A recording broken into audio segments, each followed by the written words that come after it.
Hello, hello. Right, Hello. another Q&A session. Well, it's not really a Q&A session because we're in a break week, aren't we?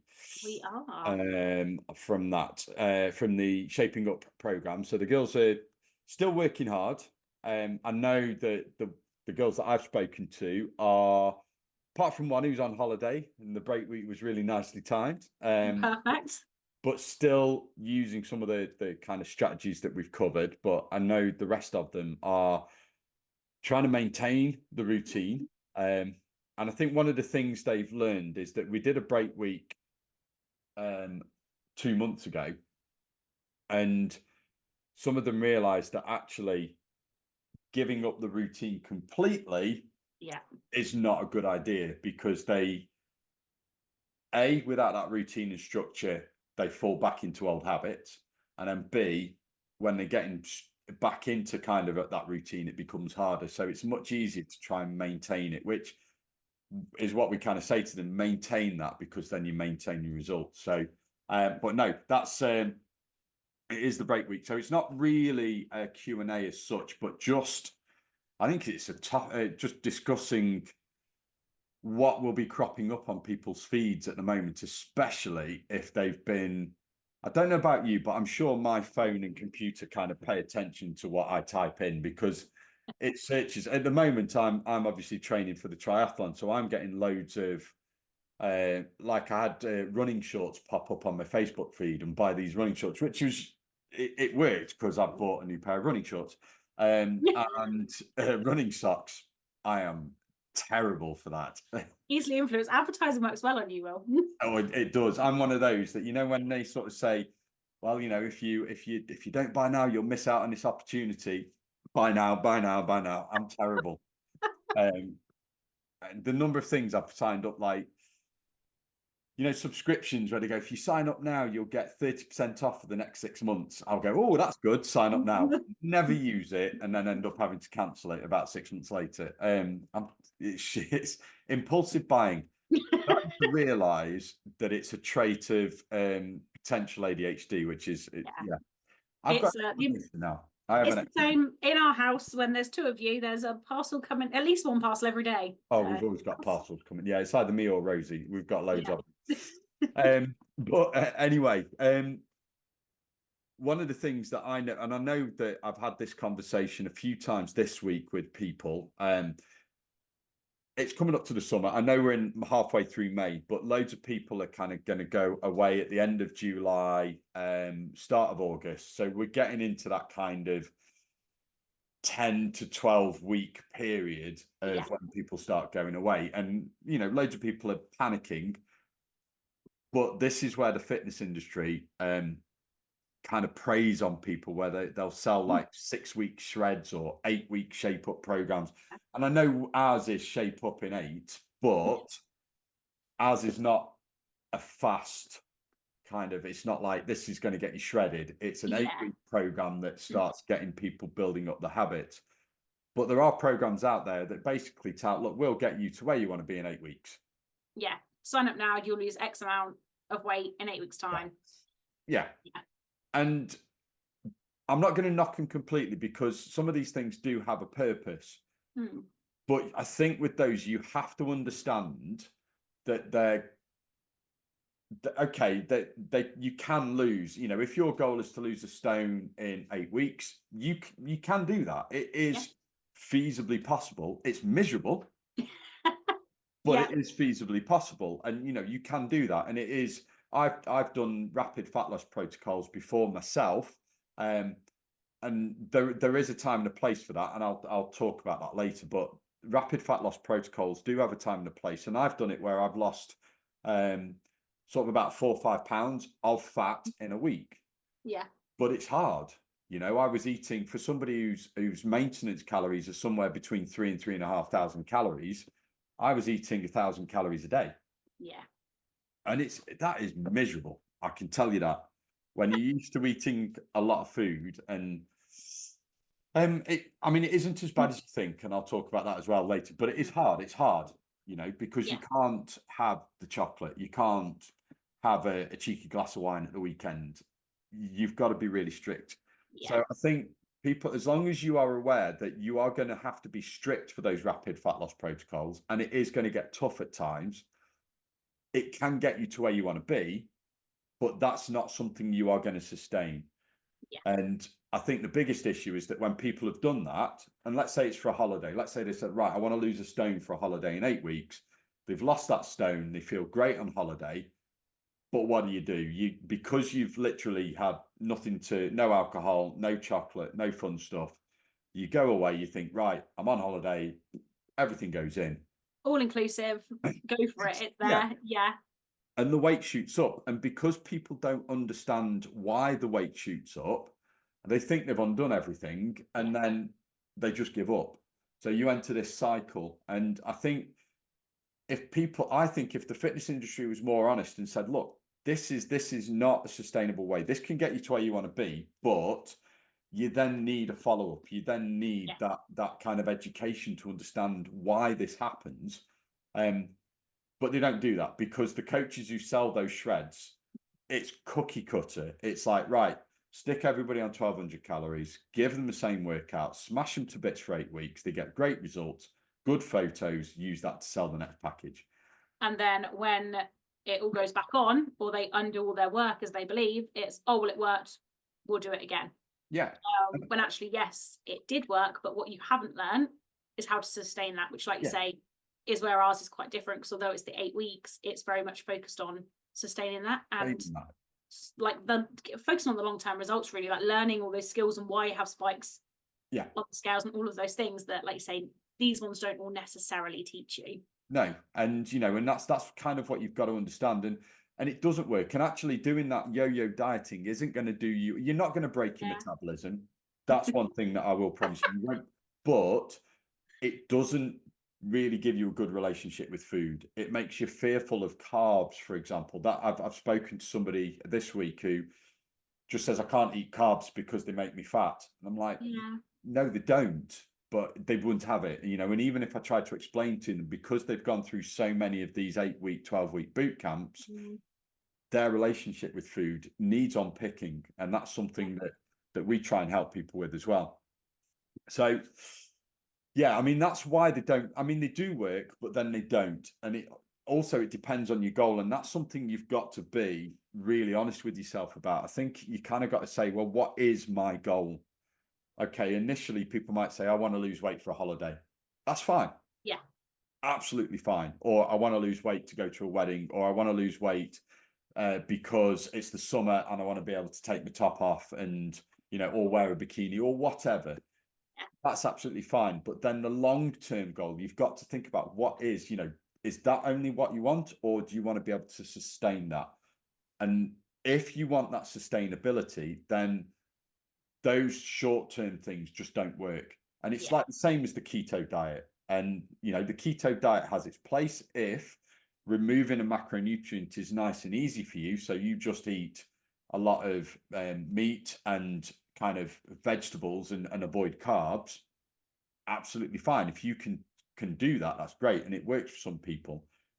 If you like bread, if you like potatoes, rice, pasta, if you like to drink alcohol every now and then, not the diet for you. It's not going to work.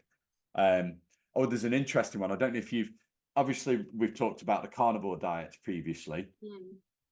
I don't know if you've seen the videos on, I think there's a guy called Paul Saladino. He used to be called the Carnivore MD. Yes, I have seen a book called The Carnivore Code. So big, like, and he's animal based still, but he's gone on a podcast and basically, said how it's not that good. And said that ketosis, not just the carnivore diet, but that ketosis isn't good for him and probably isn't good for most people, which is an interesting one. Yeah.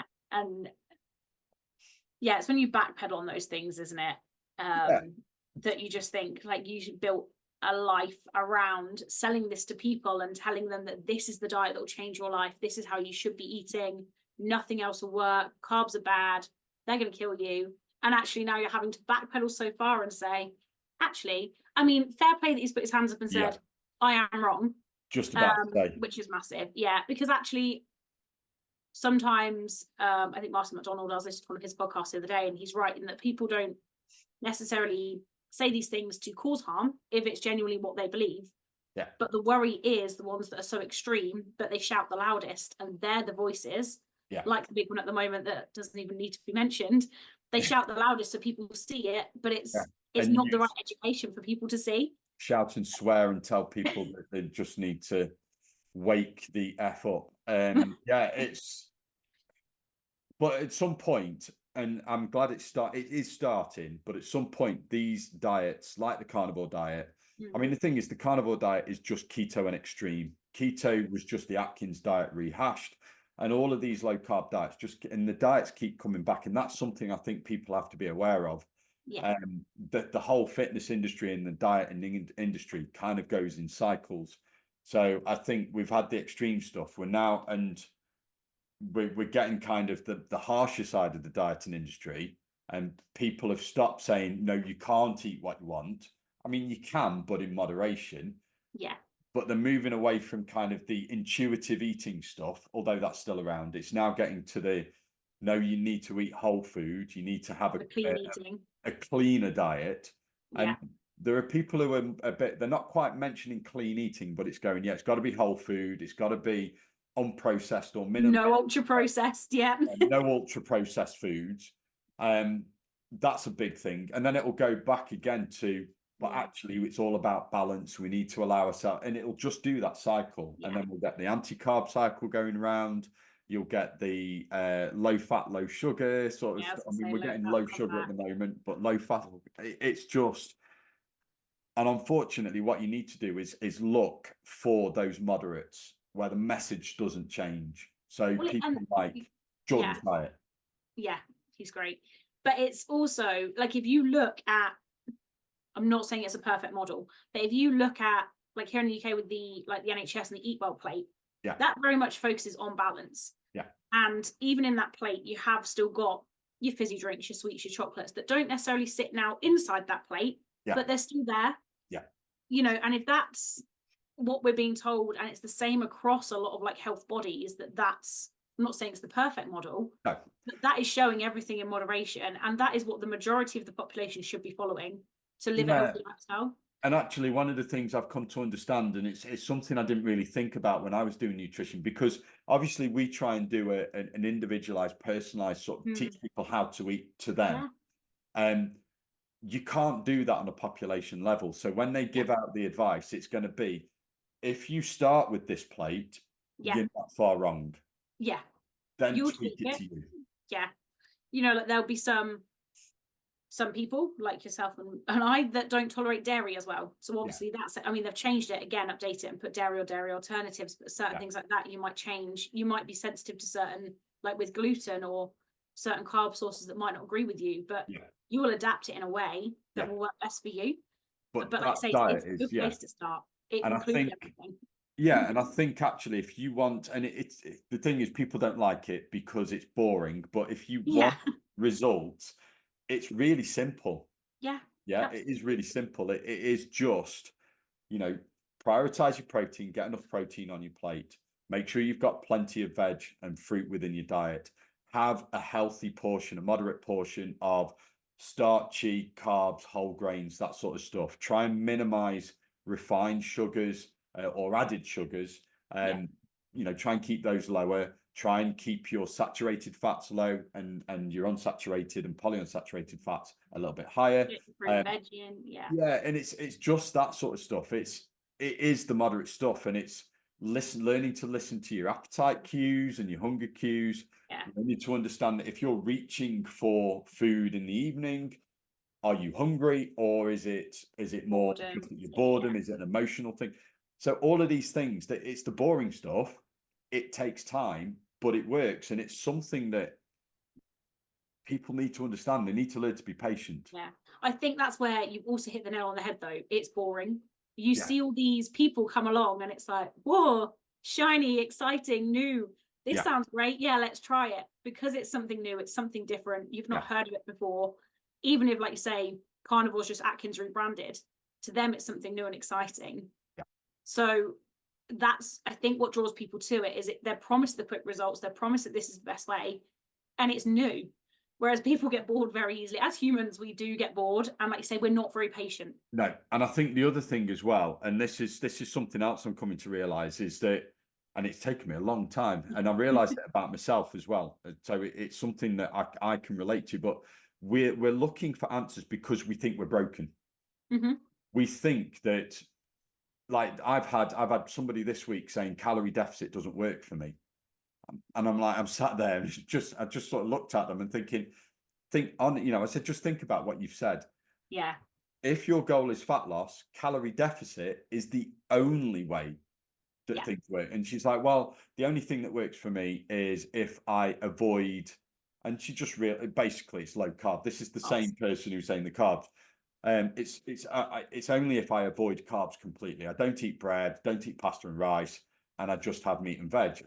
And I've said, all you're doing there is putting yourself in a deficit. You are removing what would normally be 50 to 60% of your diet, and you're putting yourself in a deficit.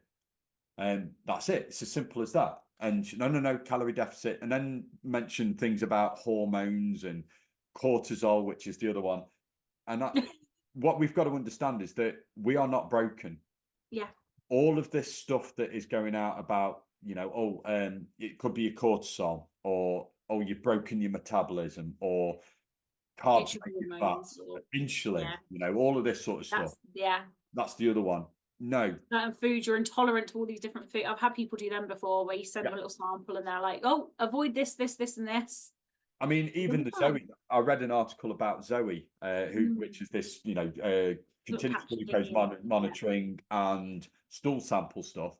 If you actually, so this article is talking about personalizing your nutrition based on what your gut microbiome is from the stool sample. I mean, they can't get an accurate picture of your microbiome from a stool sample because they don't.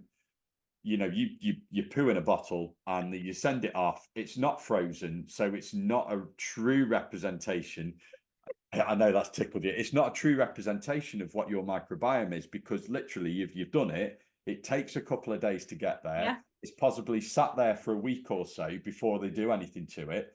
Well, your bacteria is going to grow, so what's in there is not representation of what you've actually excreted out. Also, gut microbiome is another one of the buzzwords at the moment, where it's like, yes, healthy gut, but like we've said before, get your fiber in, eat your fruit and vegetables. That will keep your gut healthy. It's designed to do its job. Like, the gut is there it knows what it's doing. Like, if you eat a healthy, balanced diet, you are going to have a healthy gut microbiome. Absolutely. You don't need to send your poo to someone to tell you that. No. And you don't need probiotic drinks either. In fact, you're probably doing more harm than good by drinking those things, because they are a very narrow range of bacteria strains. Yeah. And the gut microbiome is diverse. So if you put in these narrow band of bacteria strains in, there's just one or two of them, they're going to colonize your gut and knock everything else out. So if you have a healthy gut, you could be making things worse by putting in these probiotics. Yeah. However, if you do suffer with IBS symptoms, then they may help. Yeah. But it's not something that everybody should be drinking, because all greens powder. I mean, just eat your fruit and veg.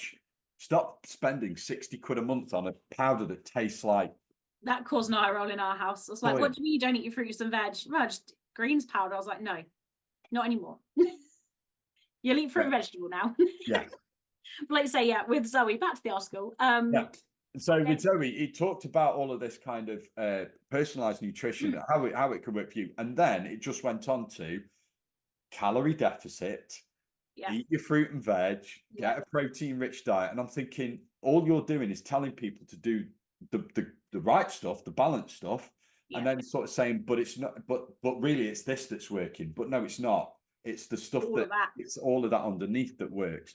Yeah. It's just, I don't know, it's frustrating.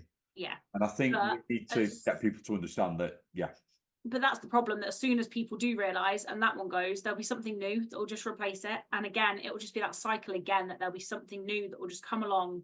I mean, don't get me wrong. I would love for personalised nutrition if they could do testing and it worked. Yeah, would love for 100%. that to work.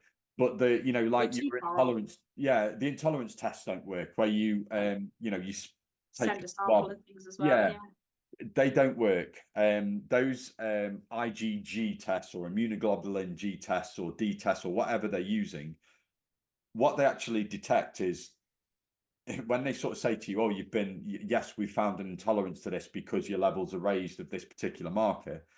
All that tests is that you've actually eaten that food recently. Yeah, I tried to explain to a friend actually who had one done. I think it was a family member did all this. That was what she sort of sold. So she did one. And I was like, oh, I can't. And you know, we'd have dinner, but oh, I shouldn't eat that. I'm intolerant to that. And I'm like, how many things can you not eat? Like, where did all this come from? Yeah. Oh, well, I did this test. And I was like, they don't tell you anything. No, they don't And work. I explained that, and they're like, well, no, because when I eat them, I feel worse. I'm like, yeah, but if you've told yourself, like, it's all going to now be a slight placebo effect. Yeah. You And know, the you're placebo not, effect is really powerful, you know. yeah, you're not intolerant to all these different things. And like, I had it years ago when I was not trying to lose weight in a very healthy way. Every single time I went out to eat or ate something that in my head was like bad foods, unhealthy, like, you know, my stomach, I would feel so ill. Yeah. You know, I'd get really bad cramps, I'd feel really poorly. But I don't think it's because I was like, oh no, I've eaten something bad, I shouldn't be eating it. I think it's more of a stress response to be like, oh no, it's not on plan. Yeah. You know, it was one of those responses that I had at the time. Whereas now I understand very differently, and there's nothing that I now can't eat that makes me feel ill. But it was all just completely in my head. But how your brain affects your gut, like, you know, they're so well linked that for a lot of people, like, it will be a very similar thing. You know, Yeah. if someone's told them they've done this test, it's science, it must be accurate. I can't eat that. When you do, oh no, now I feel ill. Yeah. And they've done a study recently where they actually found that all of these personalized nutrition tests, they don't work. They actually offer no benefit to the over the standard advice. So I think, yeah, it is just that standard advice. And I think with that in mind, I think it's useful to remind people how they can kind of structure their Yeah. own kind of their own diet and calories. So I think basically, depends on your goal. If your goal is fat loss, maintenance, or even building weight and gaining weight, building muscle, then calories are the first thing that you need to worry about. Absolutely. That is the primary thing, you know. And this is why I'm frustrated with the kind of, you know, demonizing ultra processed foods, because ultimately getting enough calories into your body for what you need to do is the main priority. And if all you can get access to, or all you can afford, is cheaper ultra processed food, then that's it. And I know people have arguments about, and we've talked about, you know, the cost of eating healthy. You can eat healthy more for less money by using frozen fruit and veg, you know, and cooking in bulk. But ultimately, for some people, they are going to have to consume processed foods, and that's fine. Don't worry about it. But calories are the key. Now, if you want to work out what your calories are, the easiest way, you can go on and type in a calorie calculator. Just type your weight, height, age, gender, rough kind of activity level based on the guides that those websites give you. And that will give you your maintenance calories, your total daily energy expenditure. You can work it out yourself. If you take your body weight by in kilos and multiply it by 20 for women and then 22 to 24 for men, that will give you your basal metabolic rate, so the calories you burn to survive. And then you can multiply it by an activity level. So if you're fairly sedentary, desk job, sitting down all the time, multiply it by 1.1. If you are lightly active, it's about 1.3, moderately active 1.5, and very active 1.7. And that'll give you your baseline calories. But I think the easiest is just go to TDE calculator, TDEE calculator, total daily energy expenditure calculator, put your stuff in, it'll give you that goal. That's your maintenance calories. So if you want to maintain weight, eat at that. If you want to lose weight, you've got to eat below that. If you want to gain fat, not weight, gain fat, eat above it. But the one thing I will say is that is just an estimate. Yes. So you've got to eat at that, eat at that sort of level. And the easiest way to make sure you're doing that is to track using one of the apps, NutriCheck, MyFitnessPal, Losing It, whatever. There's loads out there. Track using those apps, or using a food diary, and eat at those calories for 2-3 weeks and see what your body does. If you eat at those calories and your body stays the same weight, that's your maintenance calories. If you gain weight, it's a little bit high. If you lose weight, it's a little bit low. It's as simple as that. Yeah. Once you've got your maintenance calories, you can then alter them according to what your goal is. So if you want to lose fat, lower them. Not by a huge amount, but lower them. If you want to gain fat, increase them slightly. If you want to stay the same weight, stay at that. Okay. So that's the first thing. Next one is your protein. Now, your protein goal depends on what you are wanting to achieve, but generally the minimum, like the lowest level to make sure you meet the minimum requirements is 0.8 grams per kilogram body weight, roughly. But if you want to eat for optimal health, then 1 to 1.2 times your body weight in kilograms is about right. If you want to build muscle, and if you're older, then 1.5 plus. Okay. Yes. So, excuse me. If you are somebody who's, for example, a woman in perimenopause or menopausal, or if you are older, drink that. I've got a tickle in my throat. Then you need to eat a little bit more. You need to eat 1.5 grams plus, because our bodies, as we get older, we don't respond to the signaling from protein as well. So there's a particular amino acid. Excuse me. You know when you got that tickle in your throat, it just won't go. 2 seconds. I'll edit this out. No, I won't. So, yeah, if my eyes are watering, bloody hell. If you have there's an amino acid that triggers muscle protein synthesis, leucine, and we don't respond to that very well as we age. So we need to eat more of it, which is why we need a higher protein intake. So 1.5 grams plus. And then once you've got that, that's pretty much it. Yeah. You don't need to worry about fats and carbs too much. No, like you say, you still want to monitor them. You don't want to let your fats get too low, because that can also not be very good for us. If your fat levels drop too low, that can cause you problems as well. So you want to keep them around. Is it about 20% minimum? Yeah, 15, no lower than 15%. No, not 15. Yeah, 15. But 20 to 30%. And then carbs, and that's where it's really good. That's where you can think about how you like to eat. Like I say, focus on your protein. Don't let your fats go below that 15. Keep it between around 15 to 20. Wherever you're happy with that, then fit your carbs in around that. It's you can really then base that around your food preferences and your dietary preferences. Yeah, and I think and you'll still see results. The other thing with fats as well is that if you are female, you want to keep your fats a little bit higher, because it's really important for hormone production.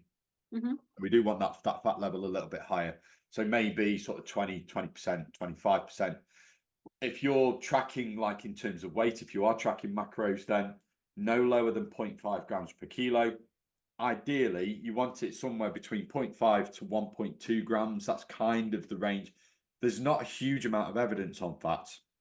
There isn't that much. And I've tried to find some. And obviously, when I did the MNU course, they actually said there isn't a huge amount of evidence on an optimal value.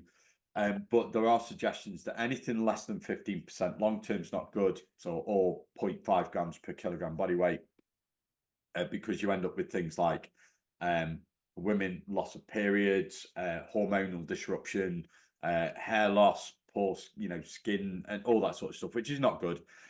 But yeah, so I would say for most women, sort of 0.75, 0.8 grams. Try and keep it at that level, if not above. And then men can go a little bit lower. And then the carbs, it's down to what you're doing. If you're active, more carbs are good. Yeah, absolutely. You need them because they are your body's preferred source of energy. If you're going out and you're doing something active, like you need those carbs. Like you'll see people that are doing these endurance races and they have like the little gels that they take. It's just sugar. It's just simple sugars that are what are there to keep you going. Which what I tried to. I've got some friends doing the Ride 100 London cycle ride. Nice. And she's not enjoying the gels.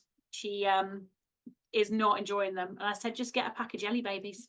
Yeah. It will do the same thing. You know, all your body needs is the simple carbs, the simple sugars, and they're exactly the same. Just a little bit less fancy. But yeah, that's when you want your carbs. That's when you do need them. Yeah. You want them to be exactly. And again, you said as well, you know, it's your preference. So if you like a bit more fatty food, then eat slightly higher in fats and lower in carbs, or vice versa. And then with the fats as well, we also need to consider like saturated versus unsaturated. Yeah. The carnivore crowd are obviously all about the saturated fats. Ideally, we want to try and keep that below 20 grams for women and then below 30 grams for men. And then try and get the rest of your fats from your healthy sources. So unsaturated fat sources, things like olive oil, vegetable oils. Don't believe all the crap about seed oils being inflammatory. That's rubbish. That does not apply to humans. And then, you know, things like avocados, oily fish, nuts, seeds, all of that sort of stuff. So get those in your diet. But that's effectively it. You know, work out what your calories are, test them out, see what they are, see if the websites are right, and adjust accordingly. If you want to lose weight, take some off. If you want to gain weight, add some, and then work out your protein goals, and then just kind of keep an eye on your fats and carbs. And, you know, in terms of fat loss, taking sort of 15% off your calories will give you a low to moderate deficit. If you want something a bit more kind of aggressive, then sort of 20 to 25% may be appropriate. Yeah. But, you know, it's what you're aiming to lose is somewhere between 0.5 and 1% of your body weight. Now, there is a kind of a simple way of working out what your maximal weight loss should be. So you have to know what your body fat percentage is. Yeah. Don't trust these body scanners, but it will give you a rough idea. So if you stand on the scales in the gym where you hold on to the things and you put your feet on it, they're not particularly accurate because they're measuring your hydration level. If you're dehydrated, you're going to appear to have more body fat. So if you go and stand on them, do it before you do your workout. Mm-hmm. And that'll give you a rough idea. So it might say you're 20% body fat or 30% body fat, whatever. So let's just pick 20% because it's easy. Yeah. In fact, I'm going to pick 30% because it's easier, and you'll know why in a minute. So you take that number and you divide it by 15. Yeah. And that will give you the percentage of your body weight that you can lose per week, roughly. All right. So if you're 30% body fat, then you can lose about 2% of your body weight maximally per week, roughly. If you're 15% body fat, then it's 1%. Okay, and it's as simple as that, and it's a rough guide. It's not dead accurate, but it's a rough guide. So let's say you are 100 kilos, 30% body fat. So it's saying that you can lose 2 kilos maximally per week. Now, this is where you've got to kind of be realistic, because 2 kilograms of body weight loss or body fat loss per week is the equivalent of 15,400 calorie deficit per week. Yeah. Now, if you are 100 kilos, your maintenance calories are going to be around 3 to 3,500 calories, right? So you are, to maintain that weight, you are going to be eating a lot of food to maintain it. You know, if you're kind of a lightly active person, you're going to have to eat around 1,000 calories per day to lose that weight. Yeah. It's miserable. It's hard. I mean, ironically, aggressive fat loss protocols like that, if you do it right, if you have a very, very high protein intake and very low calorie, you don't actually feel hungry. Yeah. But you're eating the same thing all the time. Yeah. Because it's the only way you can do it. Yeah. It does work. I've done it myself. I've used it with clients in the past to give them a good kickstart. It does have its uses. If you are somebody who struggles with hunger, it can help kind of reset some of the hunger hormones, and it helps to increase your sensitivity to leptin, which makes you feel fuller. And it can kind of reset your ghrelin production as well, which is the hormone that makes you hungry. But it's hard. Yeah, it's not a long-term fix either. It's not something you want to be doing over a longer period of time. No, and it's definitely not, because we go back to those fat levels. You know, you were saying we need a certain amount of fat. Well, if you're eating 1,000 calories and you need to eat, let's say we need to eat 1.5 times your body weight of protein to maintain your muscle mass, lean body weight it is, but let's say, so you're aiming for something like 140 grams, 150 grams of protein. That's 600 of those 1,000 calories. Yeah, you don't have much room to keep your fats optimal. No. You know, get all your micronutrients in as well, because they're going to start to suffer. Like, it's not a long-term fix. Like you say, it's a good way to kickstart, or if you want that really rapid for like a short, like say for a short term. If your main goal is, I just want to lose weight for this holiday, I don't really care about after that. You know, for this wedding, for whatever that event is, they can be a good way to do it. But if you're looking for long-term sustainable results, I want to be able to run a certain distance, I want to be able to walk the stairs without getting out of breath, I want to be able to do all these things. What you want is the slow and sustainable fat loss to keep you going long term. And you can, you know, and I think actually having that is fine. I mean, there's nothing, again, this the aggressive one, you don't do that for any more than 10 to 14 days, and then you eat it maintenance for a short period, and then you can do it again. You can cycle through it. The difficulty is learning to eat at maintenance in between. And this is why people can't do it on their own. And I would never recommend anybody do it on their own. It does work, but it's not something that you can do without some coaching, without some supervision, and also I would make sure that, you know, you need to be medically fit to be able to do it. So I'm never suggesting anybody do this. With any diet, you need to be medically fit to do it. But yeah, slow and sustainable, because you can learn to build the habits, which is what we try and do with the Shape Up program. All right, so absolutely do that. This is where we get the 1 to 2 pounds of weight loss. Yeah. You know, it's a half. So if you are 100 kilos, 220 pounds, 1/2 to 1% of your body weight per week is 1 to 2 pounds of weight loss per week. Yeah. You know, and 2 pounds is 7,000 calorie total deficit over the week. That's 1,000 calories a day. So if you're 100 kilograms and you're maintaining at 3,000 calories, you can still eat 2,000 calories a day. Yeah. And if you eat sensibly, that is a lot of food. Yeah. I'm jealous. Yeah. I won't ask you what you're currently on, Alice. Yeah, I wish I was on more. It's miserable. No, it's not miserable. I am enjoying it. And I think it is that being smart. And I'll like plan out my day. And actually, if I'm like, I've hit everything, but it's not a lot of food, I will take stuff out and like reshuffle things around and change my snacks that I can eat more food. Like I've got quite smart, but yeah, if you can be in a deficit and eat more food, then absolutely take advantage of it. And like you say, if you eat smart, 2,000 calories can get you quite far. You know, you don't need to be overly hungry. You don't need to feel like, oh, I'm living off chicken or broccoli. Like, you can still have really tasty foods, be in that deficit and, you know, lose a good amount of body fat. Yeah, you can. And it is just, it's looking at high volume stuff. I mean, we're going into the summer. Use salads. Salads are your friend. Yeah, but I have a salad like every day, but the volume that I'm getting from it, my salad today, let me grab it up for you all. 273 calories, 44.5 grams of protein. Yeah. I wasn't hungry after that, you know, and that is like nothing in terms of calories. I have eaten more than that, like, but for a lunch midway through the day, it filled me up and I was good till I had a snack about 3 p.m. You know, it's filling because the amount of volume that you know, my Tupperware was overflowing, but you know, it's really good for volume. If you are on lower calories, salads are definitely your friend. They are, and I'm going to put some salad recipes up, I think.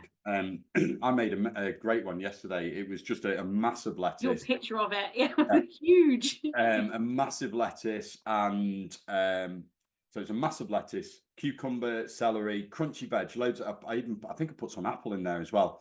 So just chop it all up, and then I made a really simple dressing of zero fat yogurt, bit of garlic in there, bit of lemon juice, and a bit of a cheat. I used, you know, the mint sauce that you put on your lamb, you Yeah. buy it in a jar. So I put a little bit of that in for a minty kind of Ah. dressing, salt and pepper, mix that in with the salad, and then you just add the colour on top. And I got baby beetroot, I'd got some pickled onions on there.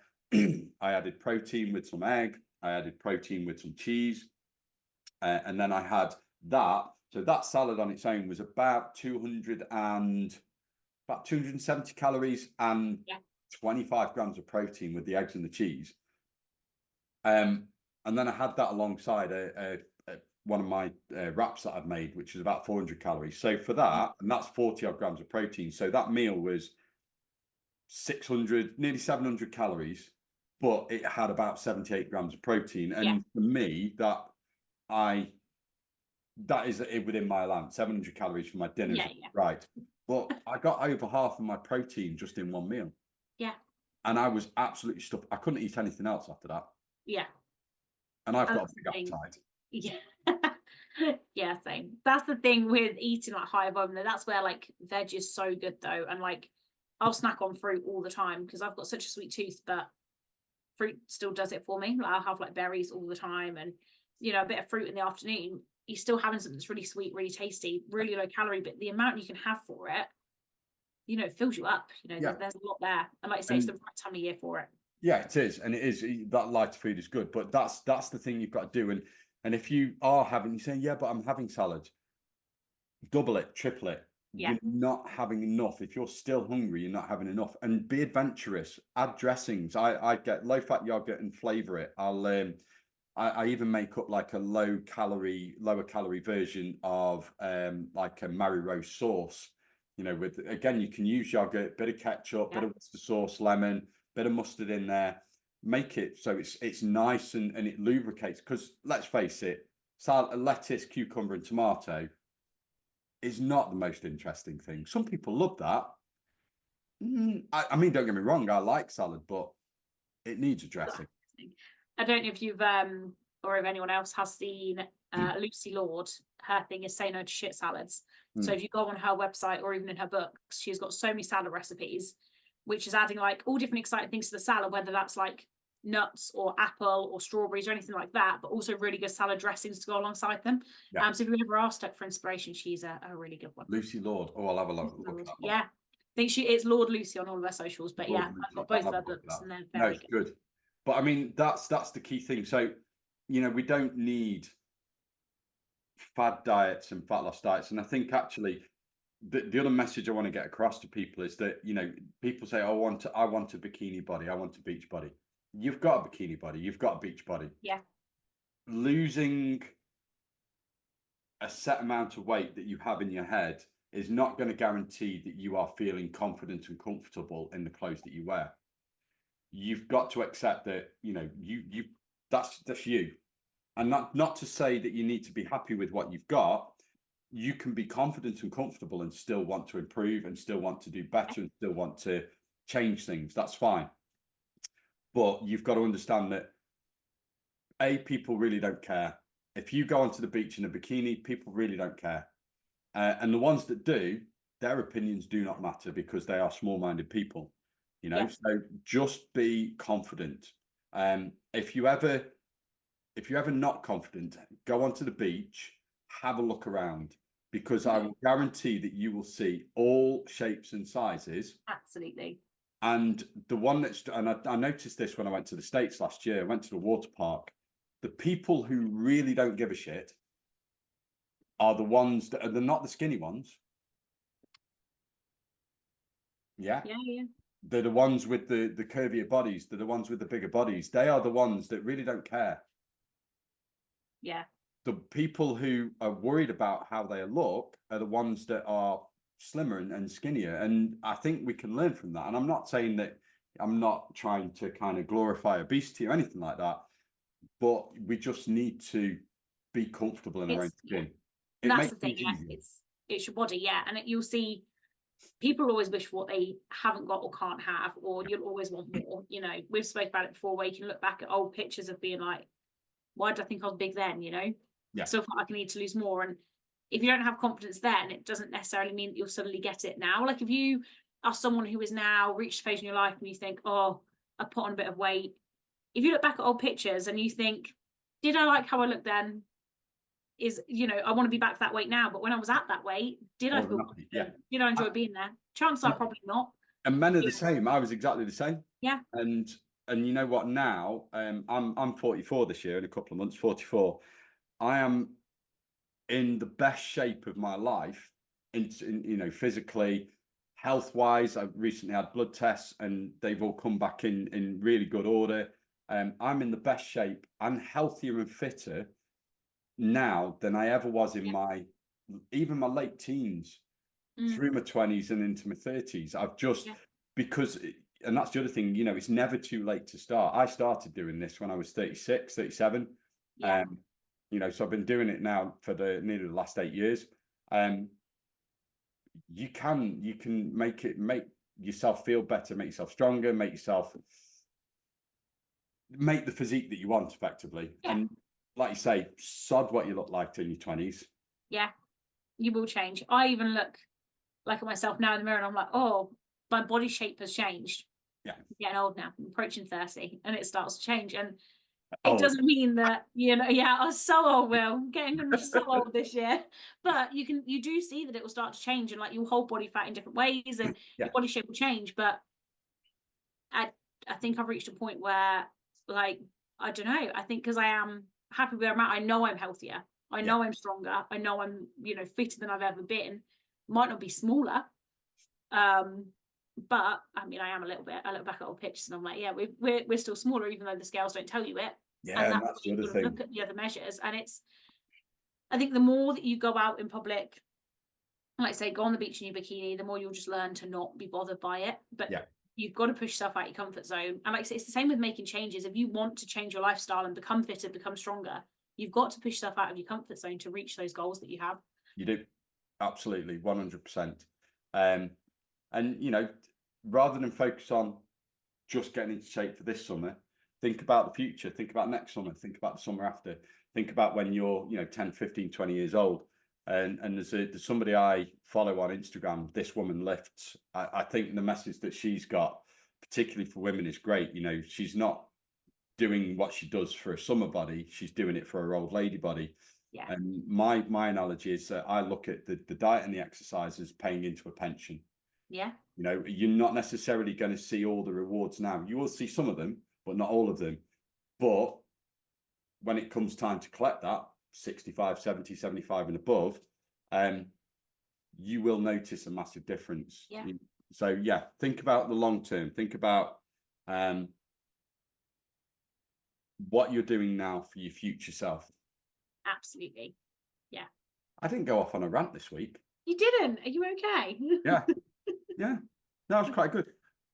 No, I enjoyed that one. Bit more of an open flowing conversation. Yeah, rather than questions. It's been good. Questions. Right. I will go and have my tea because I'm hungry after talking about all that food. I know. Go and have a big salad. That's what I have got for tea. All right. We hopefully will be back with proper Q&A next week, because we're kicking off the next Shaping Up repeat program. We're not doing the Shape Up one on Monday, but we are doing the Shaping Up. Keep, if anybody listens to this, keep your eyes peeled. We will be posting more info on the Shaping Up program soon. Right. Have a great evening, Alice. I will speak to you soon. Speak to you later.